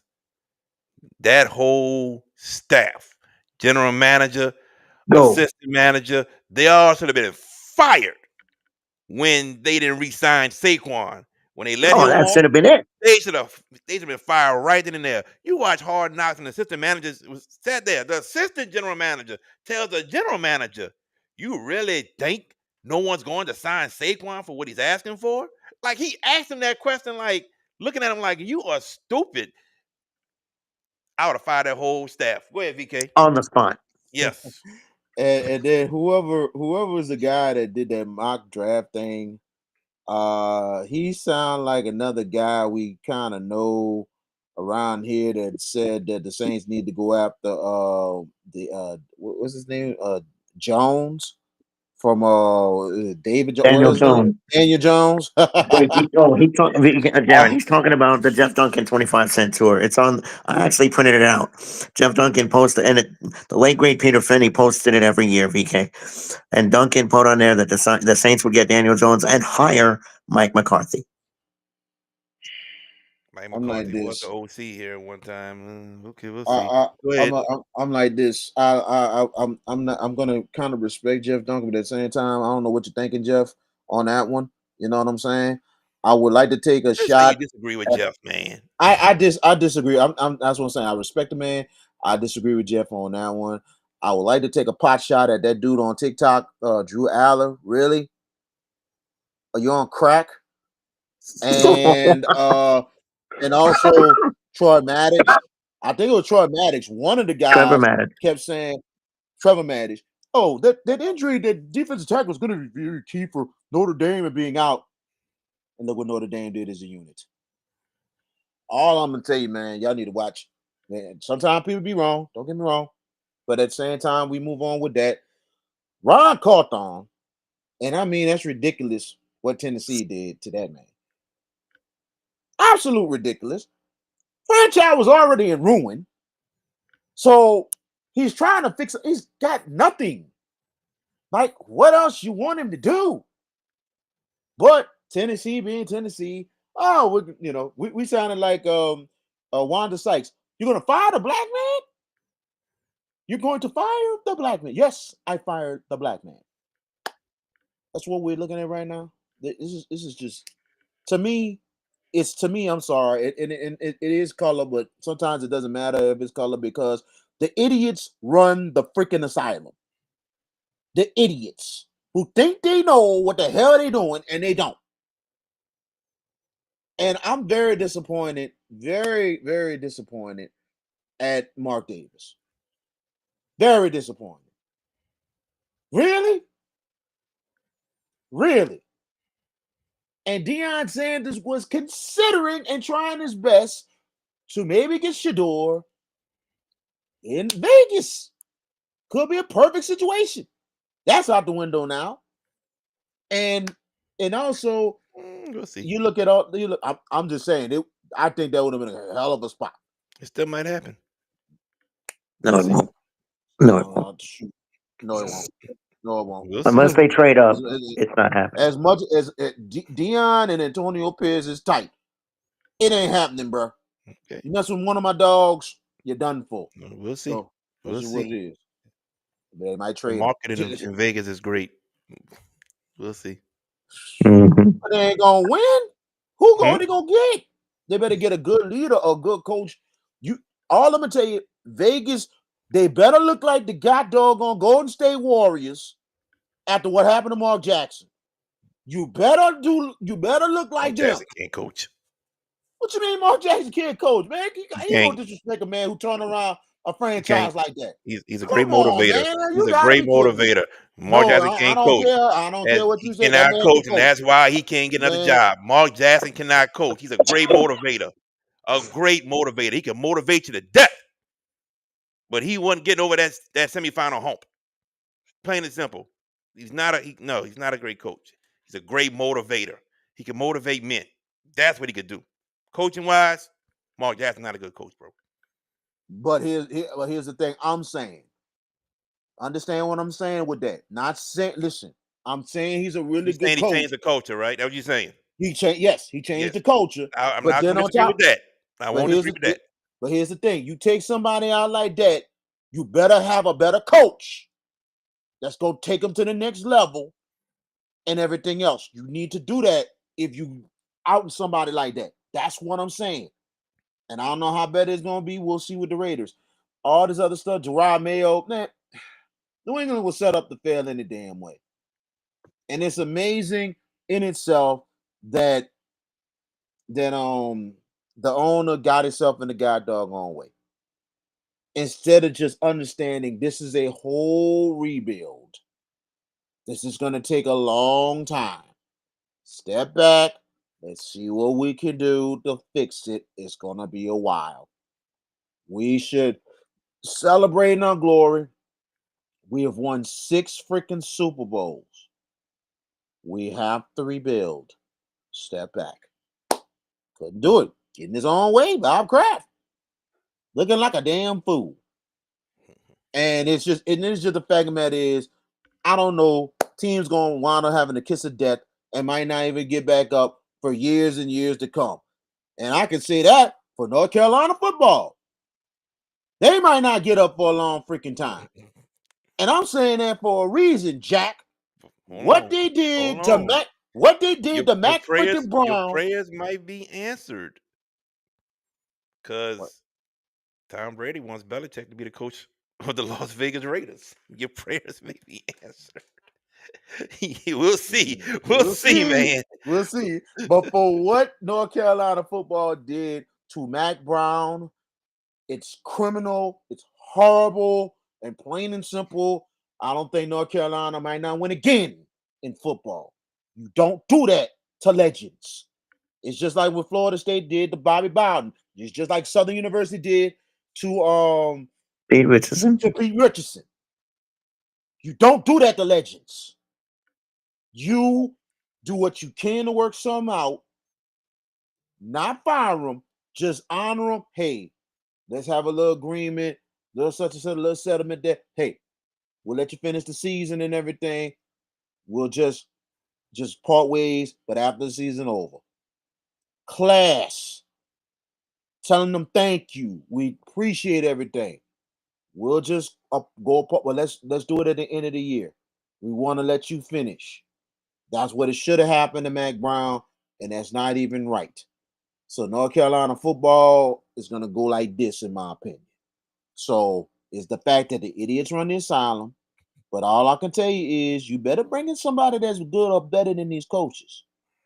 If you don't, the hell your franchise or your college will be for a long time. If VK's right, Jared, if you're right, Jared, about Belichick going to Vegas, you know who the next coach of North Carolina is going to be? Who? And I'm about to make some people mad. Especially, I think I know where you're going with it. I think I know where you're going with it. Go. All right, I'm going to give you. I'm going to give you one guess. Who? John Summerall. Yep. Lane. Exactly. It's happening. I'm telling you, he was on their radar before Belichick decided to chime in and say, "I want that job." And who you going to take, Summerall or Belichick? Come on, man. I mean, but Summerall is gone. If Belichick does go to the, I wouldn't have took Belichick. I wouldn't have. I mean, I know he got 6 Super Bowl rings, but man, I wouldn't have. 76? I wouldn't have taken him. But Summerall is gone. Yeah. I'm saying.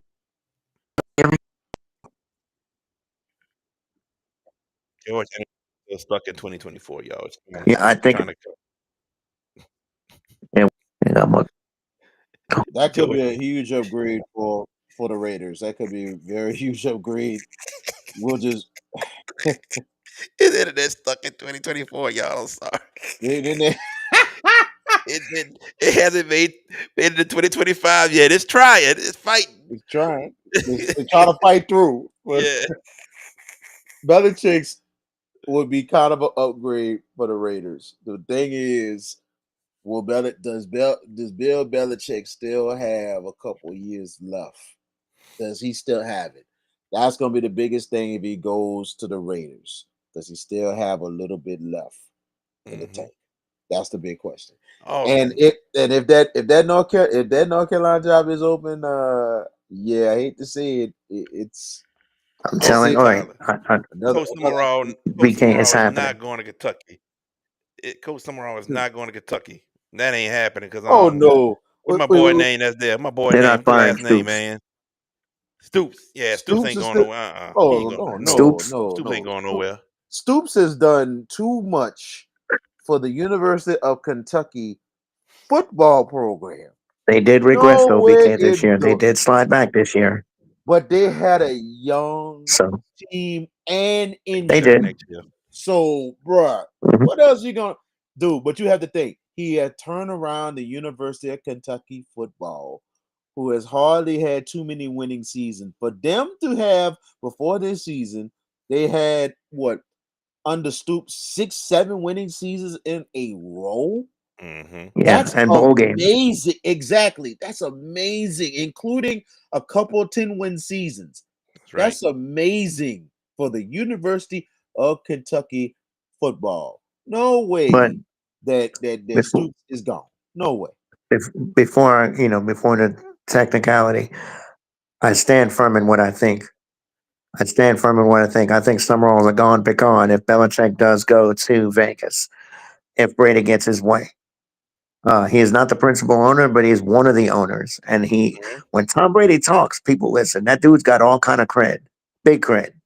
I mean, 6 rings tells you that, and his accomplishments tell you that. And Austin, worry about Ohio State Friday night, my boy, because me and Jared are coming to get you and VK. This tag team is gonna whoop y'all tail Friday night. So we'll see. But One, go ahead. I wanted to say, adding on to VK with Rand Carson, I think it was an unjust firing as well. But the man did draft Will Levis. Maybe they're hating on him for that. I don't know. I'm just being facetious when I say that. Now that is true.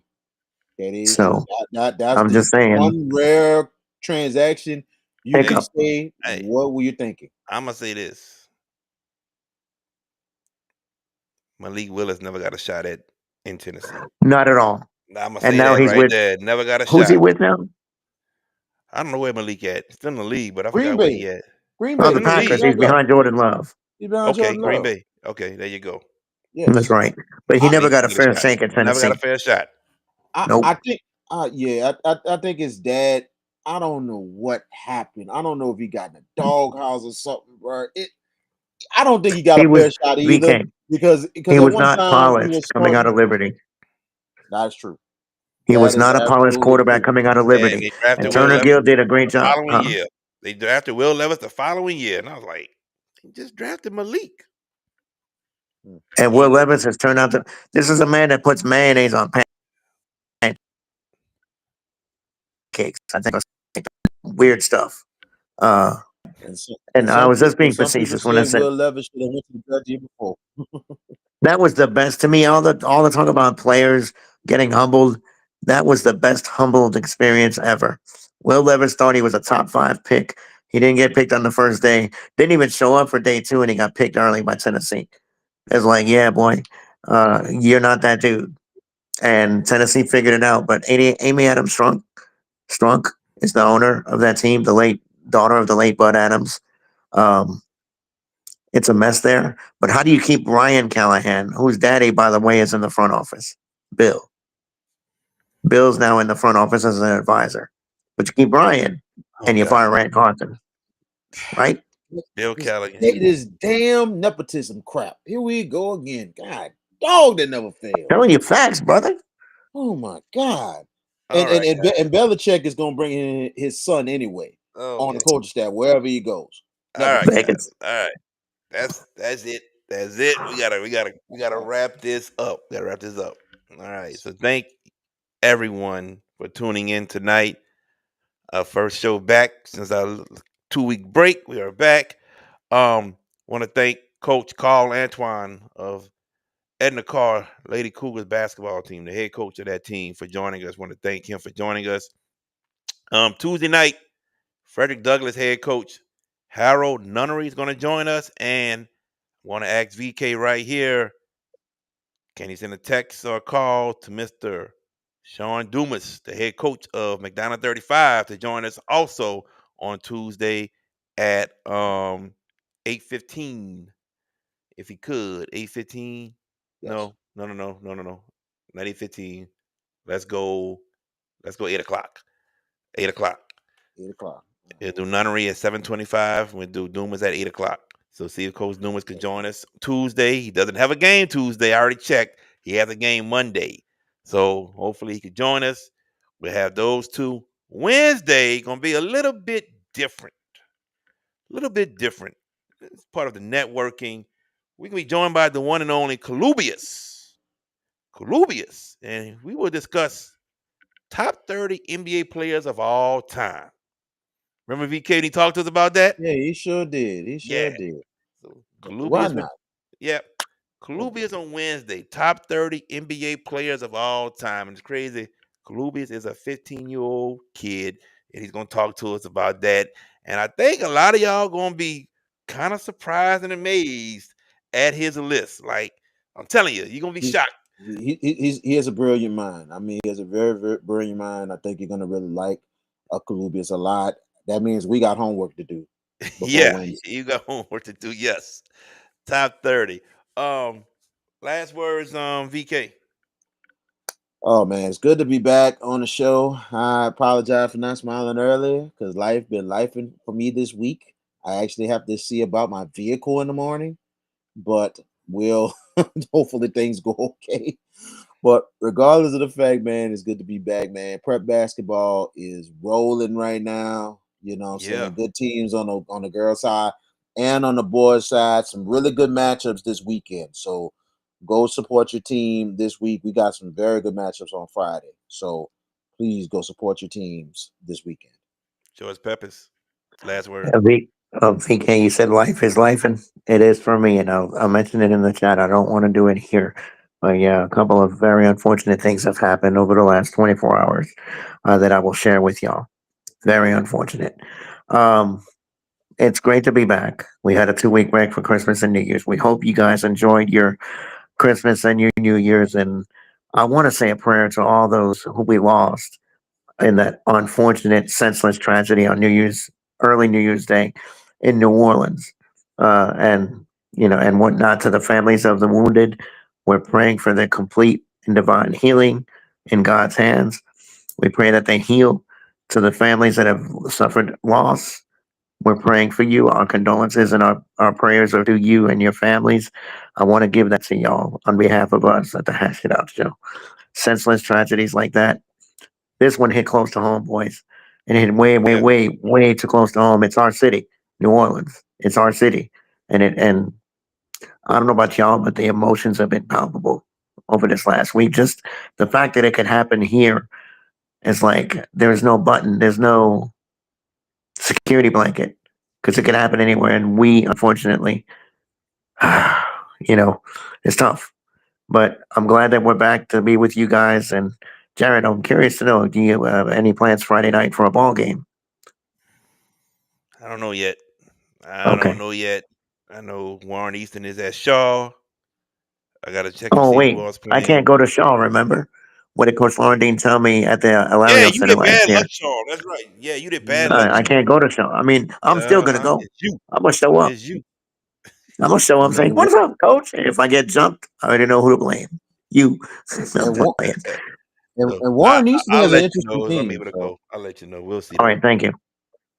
Because I'm free this weekend. It's my off weekend. So, and this is our city, baby. This is our city. Nola strong. damn right. Damn right. Everybody take care of everybody.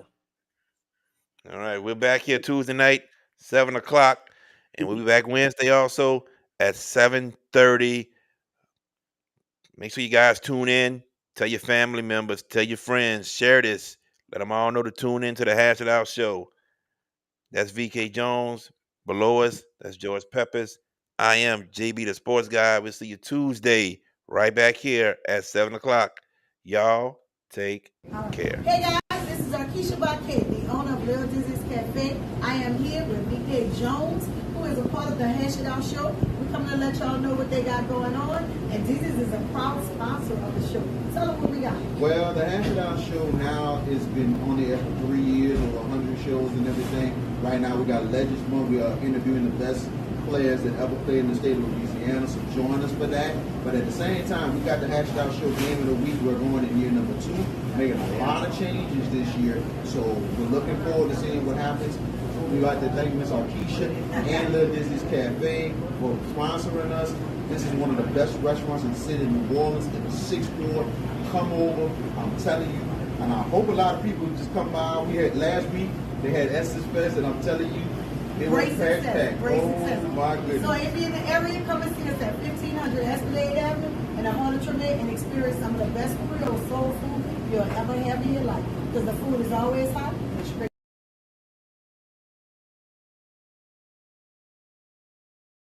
Hi, I'm Erica Randolph, head coach of the Hornville Tigers boys basketball team, and Thank you for watching the Hash It Out show. Please like,